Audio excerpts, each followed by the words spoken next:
এখন বন্যার পানি আসছে, ঘরটা একেবারে পড়ে গিয়েছে। তা একজন মানুষের যদি ঘর থাকে, আমাদের বাংলাদেশে ঘর যদি থাকে পানি খেয়ে সে থাকতে পারে, কিন্তু ঘর যদি না থাকে ঝড় বৃষ্টির দিনে সে থাকবে কোথায়? অন্য অন্য মানুষ তাকে কয়দিন জায়গা দিবে? চট্টগ্রামের বাঁশখালী, সাতগানিয়া, কক্সবাজারের পেকুয়া সহ কিছু অঞ্চল ভয়াবহ বন্যার কবলে পড়েছিল। যখন বন্যা শুরু হয় তখন বন্যার্ত মানুষের পাশে খাবার বিতরণ আমরা করেছিলাম জাতীয় উলামা শাখা ইম্মা পরিষদের পক্ষ থেকে, এবং আমরা আগেও একবার বাঁশখালী এসেছিলাম।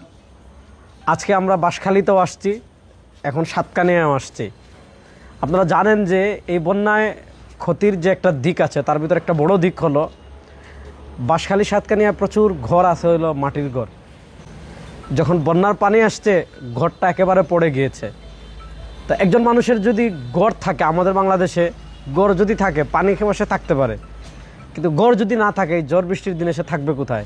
অন্য অন্য মানুষ তাকে কয়দিন জায়গা দিবে?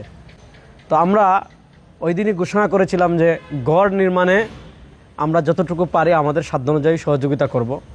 আজকে প্রথম পর্বে আমরা বাঁশখালীতে 23টি এবং সাতকানিয়ায় 15টি, এই মোট 38টি ফ্যামিলিকে আমরা ঘর নির্মাণে সহযোগিতা করার জন্য আমরা টিন প্রদান করছি 38টি ঘর নির্মাণে। এটা আমাদের প্রথম আজকে সূচনা হচ্ছে। পরবর্তীতে ইনশাল্লাহ আমরা আরও কিছু ফ্যামিলির পাশে টিন দিয়ে অথবা ঘর নির্মাণে যে সকল সামগ্রী লাগে সেগুলো দিয়ে আমরা সহযোগিতা করার চেষ্টা করব ইনশাল্লাহ। আপনারা দেখতে পাচ্ছেন জাতীয় উলামা শাখা ইম্মা পরিষদের আমাদের সাতকানিয়া উপজেলার সম্মানিত সভাপতি এবং এই এলাকার প্রসিদ্ধ মাদ্রাসার মুহতামিম শাহ হুজুর উনি আছেন, আরও আমাদের দায়িত্বশীল বৃন্দ সকলেই আছেন।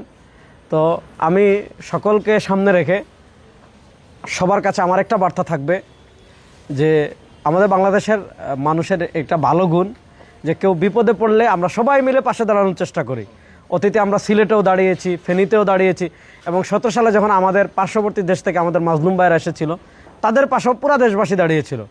আর বিগত 2 বন্যায় অর্থাৎ 22 সালে সিলেটে, 24 সালে ফেনীর বন্যায় চট্টগ্রামবাসী কিন্তু ভালোবাসা উজাড় করে দিয়েছিল। তাই আসুন চট্টগ্রামবাসীর এই দুর্দিনে আমরা সবাই চট্টগ্রামবাসীর পাশে দাঁড়ানোর চেষ্টা করি।